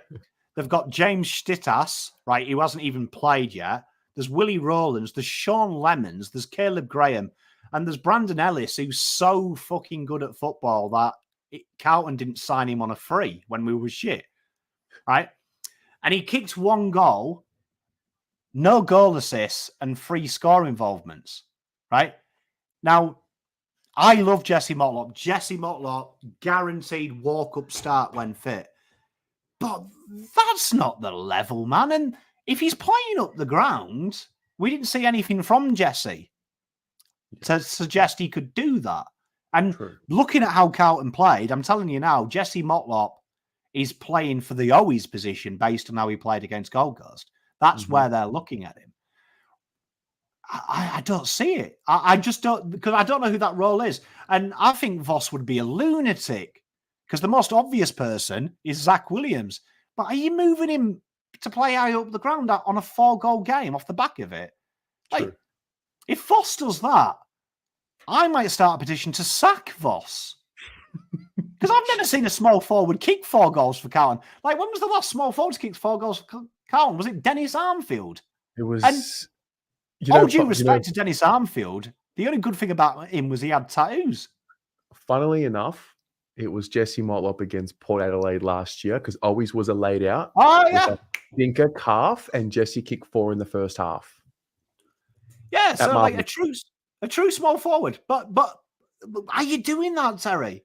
Would you, if you're Voss, you're right, my small forwards average at max between them a goal a game, and that's probably because Owies does well and gets 3 junk time goals to sex the stats up. Are you taking off the only forward we've ever seen kick 4 goals? And he did it comfortably, and he probably could have had more. He could have had more. No, I'm leaving that as it is. I would let Jesse have another game in the twos, let him find some touch, some form, some confidence, and then unleash him against the Bombers. Honestly, I wouldn't play Jesse Motlop till after the bye. After the bye. I actually feel Jesse Motlop needs a bit of hunger issues. Hunger issues. Make him earn it. Because I'm telling you, Jesse Motlop is the most talented small forward by Flemington in our forward line. Having watched him as a junior, that kid can do things that I haven't seen anyone do since Eddie Betts. He's for this magic. club. Like that's how Yes, good he's he is. He's so gifted, but like just because he's talented, I feel like we're beyond talent. I don't want to see talent anymore. I want to see application. Make him earn it. Make him come in on the back of a 5-goal and a 4-goal game. 5 goals, 9 tackles. Fair? Yeah, do you know what I mean? And him saying, look, I'm ready. And you know what? If Fantasia's garbage this week, yeah, okay, maybe fast tracking, but that role's so like there's no role like that in the AFL. I don't know what Voss is planning with that. It's like such a weird role. Is it Makes no sense. Is it part of a philosophy to get the forward 50 a little bit more open for Charlie, potentially getting a few guys out of there? Because Cincotta started in the front 6 and then came up to stoppage and then just followed Took around when they had centre bounces. Yeah, I don't know. Oh, I mean, to be fair though, like even though his positions are pant, like his possessions aren't really impactful. They do hit targets. I mean, yeah. I mean, and then I watched Bins this week. Ron's talked about Bins. Like, I mean, Bins. Yeah, like I watched the Bins game. Like Bins and Motlop, I watched them two so intently. I was just like, "What are you doing, boys? Come on, like, come on, like, give me something." Do you know what I mean? And it's interesting because obviously you trust Fantasia. He trusts him, and you've got to give him that. Fair. Lucky last was the sub, and that was Jack Carroll. He came on and he played 10% game time, so very hard to talk about Jack Carroll. Scaled up to a 4. Is there much to say about him? I mean, he needs some VFL time. He does. Like, yeah. You know who I'd bring up this week, and I don't think he's ready for AFL, but I personally think Bins will be winning the VFL, but I'll tell you who has really impressed me, probably more than anyone else. Billy? In the VFL. Billy. Yeah. Billy, man. Like, that guy is adding string after string after fucking string every week. Every week putting in a shift. He bumps Ellis, and honestly, aside from... I smiled. It made me smile. Like, he's ready. He's competitive. I don't mind letting him travel in the extended squad, and Carroll needs to develop. Like, for me, he's not ready. And I've seen some people like bring him in for Fantasia. What? So he has like 5 minutes behind the ball. He's not a forward. Maybe that's the option as a change of the sub, because I think Billy probably could do with a rest. He's played a lot of minutes of football, but yeah, Carroll needs like. I worry about Carroll because I feel like this is his Paddy Dow year. In my honest opinion, I feel this is Paddy Dow year last year for him. This is make or break. He needs to be knocking on the door and saying, "I'm the precipice of the best 22." Yeah. And Agresta saying we're taking 4 picks, you can presume that's 2 picks before the Camparellis. That's just assumption. But you'd have to get in front of the Camparellis. I'd be worried if I was Carroll, if I'm not playing VFL, because we're not learning anything off Carroll at the moment. And No. I tell you what, the picks before the Carrolls, before the Camparellis, that's mid-teens and then late 20s, maybe mid-20s if Lucas takes the piss back end. They're all mids. Interesting. All right. Let's take a look at the team. I think those of you who were here last week, you'll remember how poor it looked. No Blues. There it is. There you go. There you go. For every red, you have a blue. Very minimal yellows, a lot of green. It's a winning formula. And this is it. I mean, to win a flag, it's not that hard. It's just all of you be a bit better than AFL average. Than AFL and average. You can see here, look at this. Like lots of 8.5s, which is bordering on elite. Few elites in key battlegrounds. Your fullback, your central midfielder. And then, look, the forward line, just stonk raving. A couple of 8s and 7.5s. That's probably the best team map we've seen. The best team for sure. map we've seen. That's the most greens I think we've seen in any given week. Yeah, and I mean, look, around the ground as well. So, I mean, that's contributors around the ground. And do you know what I mean? That is it. That it's around the ground. That's what you want. You want that consistency around the ground. And because what happens? We become one-dimensional. People still say no Cripps, no Carlton. This week, everyone outputted. Everyone could hurt teams. Question, 8.5. So Kemp has an 8.5. TDK has an 8.5. I feel like in weeks gone past, they would be blue. Why are they green? Are they? I'm pretty sure it's 9 is blue, isn't it? Oh, is that the rule? Okay. 9 and above is blue. Yeah, because okay. 9, 9.5 and 10 are elite. That's like top 1%. Okay. Yep. Fair. 6.5 to 8.5 is green. Green. And then anything below is yellow to 5. My bad. 5 and below. We could do some more colours. No. I like it. I like it. Keep it simple. Got to earn your way to a blue.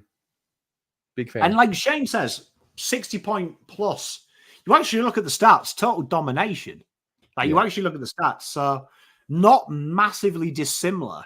Like the most important stat in football, if you ever want to see how a team does, calculate their tackles versus the amount of balls they had. Carlton doubled the disposal count of the opposition, which is genuinely signs of being absolutely battered. That's like being mauled. That's like 1 versus 18. Not many teams control the ball. Carlton's tackle percentage is higher than Gold Coast.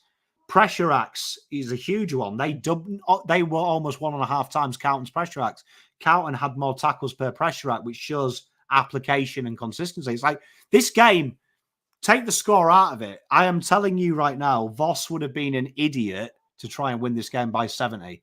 The game was over 5 minutes after the second. So I'm not the narrative of kill teams, batter teams. Watch Port's second half.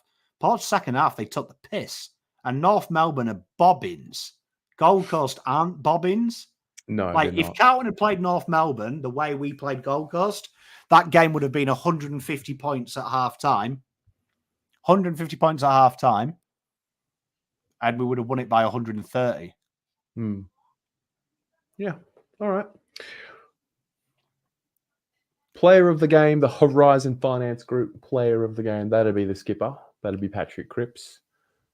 And the player who had the greatest, how do I say this? The player who exceeded expectations the most was Lachie Cowan. Yeah, love that. He'll keep his spot, right? I mean, who's fit this week? No, but who is fit this week? Who is fit this week? Like that's not me taking the piss, but who is? No, it's funny because it's true. No, but like, what is it? Like Motlop is fit because he's played. So Chera is 2 weeks last week, so that'd be a week to 3. I don't think Martin will be anywhere near it. Carroll, no. Martin, I don't think Martin could play. Like I think you'd have to see this level, wouldn't you? You have to see these boys go again. I would think so. For me, I would think so. For me, I'd love to see it. 5-day break, back into it. Yeah. So that was great. Man, I wish we could. No, I understand. You need to lose. Losing's important. Losing humbles you so you can appreciate the wins. Last week was dreadful, but also necessary. And I don't feel like we enjoyed tonight without last week. So that was good, man. It was a really good summary of everything. And most importantly, glad you're okay. There was like a split second because you have to think like, oh, what did we do? What would we do without you? Like that's crazy. I'm not really someone to panic under pressure, but mate, we look, mate, we love I'm you, immortal. You're immortal. Okay. No, I'm fine. Mate, I'm just take it easy now. Just I won't leave this desk for 6 weeks. So I mean, yeah, you'll be fine. And I think yeah, go. Hopefully, I can be like Marchbank and get a run of. I'm gonna try and be like just see me as Charlie Curnow. like, you know, I've gone out, I've played basketball when I should have been resting and rehab. And, you know, this will be it now. I'll be fully fit now for the remainder of my career. I've done my stupid 2 weeks. All right. And I'll be fit and firing. Okay. Well, we look forward to it. You and I are going to film a video tomorrow afternoon for the mid-season draft. So we'll have. We are indeed, Mr. Agresta, overruling Nick and saying we only have 1 pick. So we will have some selections for you to see the different options. We've broken it up into the 3 positions we probably need, and what's around there in that kind of dynamic, and based on history of what Nick and Agresta like to go for. Yep.